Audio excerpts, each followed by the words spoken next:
High, আমাদের মন কত সফট তাই না? এত হাসি খুশি কিউট একটা মুখে মুহূর্তের মধ্যে কিছু একটা শুনে বা পড়ে কালো বাদলের ছায়া নেমে আসে। 2 দিন আগে আমি যে সিল্ক পাঞ্জাবির ভিডিওটি দিয়েছিলাম তাতে সবাই এত সুন্দর কমেন্ট করেছে, কিন্তু এই যে মহান ব্যক্তিকে দেখছো ইনি কমেন্ট করেছে এমন শিল্পী তার খারাপ রিভিউ নেই বলে হা হা করে হাসছে। তোমরা তো আবার এটাই বলবে দিদি ওর কথায় কান দিও না। দেখো, সত্যি আমি কান দিতাম না যদি এটা আমার বিজনেসের ওপর আক্রমণ না করতো, কিংবা সত্যি যদি আমার এতে কোনো দোষ থাকতো। ওই মহান ব্যক্তিকে তো আমি উত্তর সাথে সাথে দিয়েছি, ভিডিওটাও করছি যাতে এমন কাণ্ড 2 জন না করে, সে আমার ওপর কিংবা অন্য কোনো স্মল বিজনেসের ওপর। প্রথমে তো তোমাদের আন্টির রিভিউটা শোনাই। এটা কিন্তু উনি হাতে পেয়ে ছবি তুলে পাঠিয়েছে ও লিখেছে অপূর্ব হয়েছে, যেদিন পড়বে তোমাকে আবার ছবি পাঠাবো আর রিভিউ দেব। কি যে সুন্দর হয়েছে, যতই বলি ততই কম বলা হবে। Thank you. নিজের প্রশংসা নিজের মুখে করা এটা আমার স্বভাব নয়, তাই প্রতিটি ভিডিও শেষে ছোট্ট করে বলে দিই খুব খুব সুন্দর হয়েছে, আর এটা বলেই চলে যাই। বাস্তবে আমার ক্লায়েন্টরা এত বড় বড় আমার কাজের প্রশংসা করে এবং সাথে অনেক আশীর্বাদও করে, যেমন অনেক বড় হও, আরও ভালো কাজ করো, আরও অনেক এগিয়ে যাও, ব্লা ব্লা ব্লা।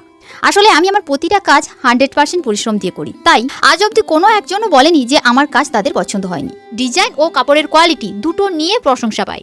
তাই বেকার আছি বলে ফোনটা নিয়ে উল্টো পাল্টা কমেন্ট করা শুরু করে দেবো তার ভিডিওতে, এতে কিন্তু নিজেই নিজের ক্ষতি করছো।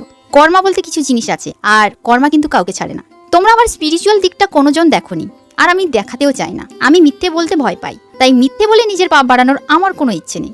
মানুষের কাছে তো মিথ্যে বলে দিলাম, কিন্তু গড সে তো সব দেখতে পায়, তার চোখে ফাঁকি দেবো কি করে? তাই কাল সত্যি কোনো ক্লায়েন্ট যদি খারাপ রিভিউও দেয় তার সত্যি বলবো, আর যদি মন না চায় এড়িয়ে যাবো, জাস্ট বলবো না।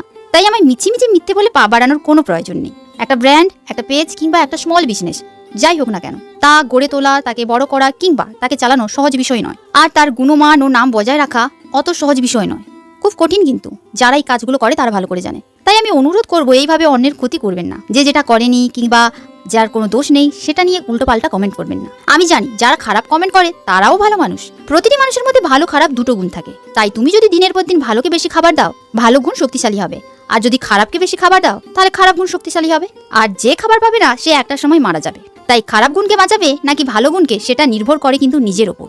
যে অন্যের খারাপ করে সর্বদা না তার নিজেরই খারাপ হয়, তাই কেন নিজের বিপদ ডেকে আনছেন? কিন্তু সত্যি যারা আমার খারাপ করেছে আমি দেখেছি, কেন জানি না তাদেরই ক্ষতি হয়েছে। তাই আমি চাই না আমার জন্য কোনো জনের ক্ষতি হোক।